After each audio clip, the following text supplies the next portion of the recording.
For analysis, let's bring in Foundation for Defense of Democracy's founder, the great Cliff May.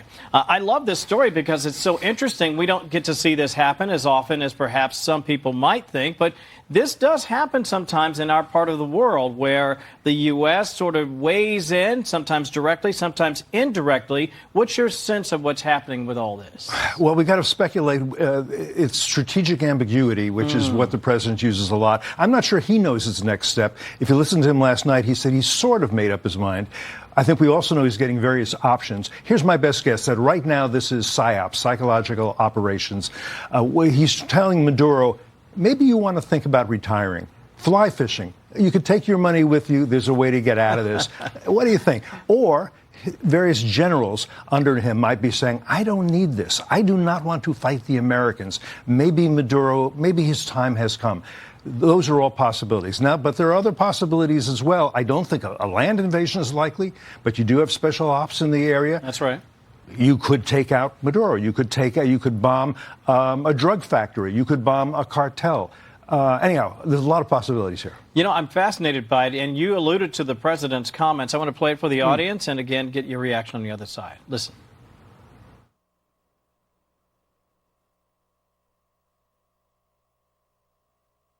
I mean, I can't tell you what it would be, but I sort of made it look. We made a lot of progress with Venezuela in terms of stopping drugs from pouring in. But we have a Mexico problem. We have a Colombia problem. Meaning Colombia, the country. We're doing very well. Drugs coming into our country are greatly slowed, as you can imagine. Very interesting. He sort of threw Colombia out there, too. We have a Mexico problem, too. This is part of a broader strategy, Cliff. We have a huge number of problems in South America, in Latin America, and Mexico. All of that in terms of, and this interesting phrase that you heard Pete Hegseth use and others, narco-terrorists. What does that mean, narco-terrorists?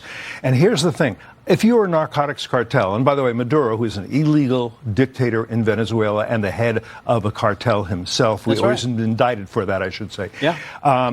You're doing narcotics. You're not really a terrorist, because what is a terrorist? Terrorist is someone who uses violence against non-combatants for political purposes. But the various cartels have made common cause with terrorist groups like Hezbollah. What do? Money laundering, gun running, arms, drugs, all kinds of things. Now, here's an interesting question. If you're a cartel doing drugs and you are making common cause and doing business with terrorist groups, are you now a terrorist group?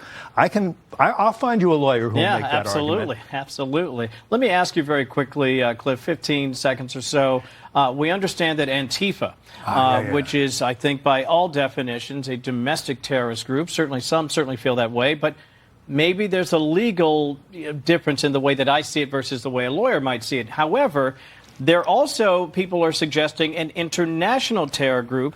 That seems to be a new designation for the State Department. Tell me why that's important. Because the State Department is not going to designate American organizations. They're going to designate foreign organizations. And Antifa is international. But Antifa appears to have taken a page from the Muslim Brotherhood in the sense that you're not going to say, oh, their headquarters are in Brussels and their president is. No, it's very amorphous. It's hard to pin down. A lot of times what Antifa will do or Muslim Brotherhood will do is they will go under other names. That's right. So, for example, there are groups in this country, I won't name them, that say they're for civil rights, that are Muslim Brotherhood groups, and you and I know that, and plenty of people know that, and plenty of Antifa groups. But they're trying to use the law to tie us up by saying you can't catch us. It's like, pinning Jello to the wall because we don't exist like that. But they are something. And by the way, they're not anti-fascist. They're actually kind of fascists themselves. Fascists wore brown shirts. They wear black shirts. They wear masks not because they're afraid of getting COVID or the flu. Okay, we know who. These guys are bad guys. And I think what the president is trying to do is find a way to get at them. And get at that money. That's my bottom line. Strangle their cash and then throw them all in jail. Well, that's just me. Cliff May, great to see you, my friend. Great to see you. Always learn so much. Thank you for joining.